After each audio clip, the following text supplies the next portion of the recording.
Welcome to another episode of the Blockbuster Brothers. Today, we are talking about a documentary series. I believe it's a four-part episode structure called Kun by Aguero on the famous soccer player that made his name at Manchester City, Sergio Aguero.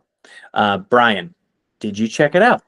I did check it out, and I was also kind of checking out what people were saying about this. And forgive me for my naivete and ignorance towards the world of soccer, but did he do anything? Do the people like hate him for some reason? I was seeing a lot of like people talking crap about him, and I was wondering if he did something that like caused like controversy or discord. But I think it's like it's I always like seeing I'm a big fan of sports, so I think obviously I'm a little bit biased, and I do love soccer, given my lack of knowledge, particularly to what's going on and from time to time.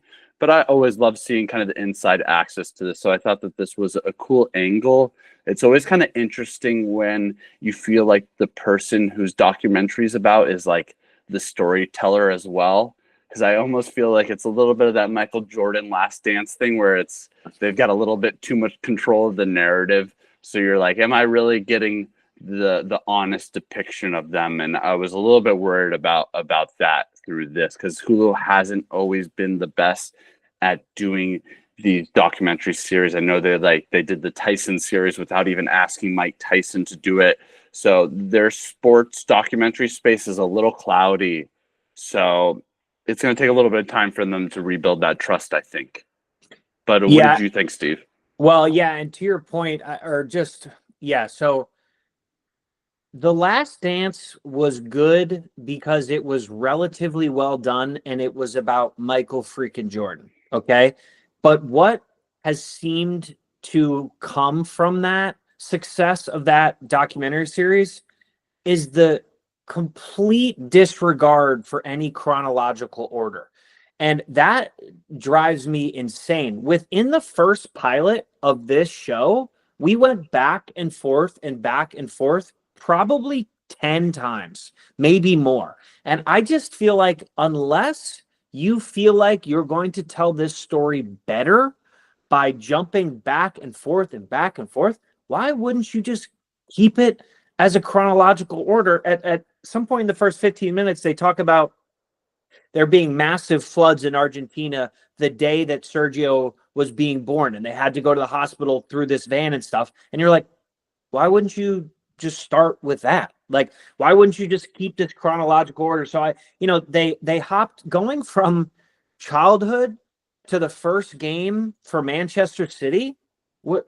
How am I supposed to care if you haven't given a built up? So that's my major criticism of this and a lot of these sports docs. And it's embedded into the way this space of the sports docuseries where we're unnecessarily hopping back and forth, in my opinion. However, with that being said, I was a big Manchester City fan at this time, so this was extra special for me to watch.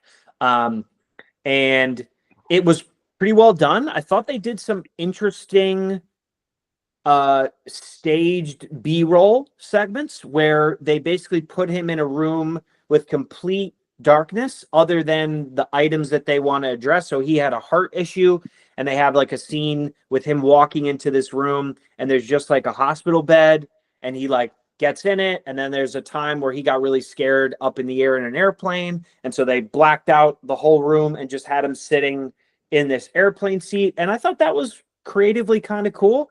But what a just interesting look into what it takes to be an athlete, really, and also the presence of a dad. He literally said in the doc, he goes, I never told him he was good. He's the best player to come out of Argentina maybe since Messi. Never told him he was good. The dad was a hard butt. Let's put it that way. But, A loved him. hard donkey. Yeah. Right. And so, I thought that was cool. And Messi is embedded in this doc as well with some interviews. And, one thing, and I don't know who started this, so I was talking about a criticism from The Last Dance, but also something that I thought was good. Anytime you sit someone down and you have the person being interviewed watch a clip of somebody else talking about them, that moment's really cool and really organic because they haven't seen it. It's a real reaction. And I think that's like a kind of a newer technique that was not, in the 70s, you didn't have an iPad to show somebody and go, hey, check out this clip. So anyway, those are my thoughts. I liked it. I watched halfway through episode 2 as well because I just kept going with it. And I thought it was good. Brian, you got any last thoughts? It sounds like they need to realize who they are. They're not Quentin Tarantino or Christopher Nolan, and nonlinear storytelling is not in their bag. So this isn't this is a Memento. Just tell the story chronologically. If it makes sense to jump back and forth, great. But it is becoming a little cliche. But you heard it here. Let us know in the comment section what you thought of this documentary, and if there's anything else that we should check out. We'll check you out next time on the next video. This was the Blockbuster Brothers.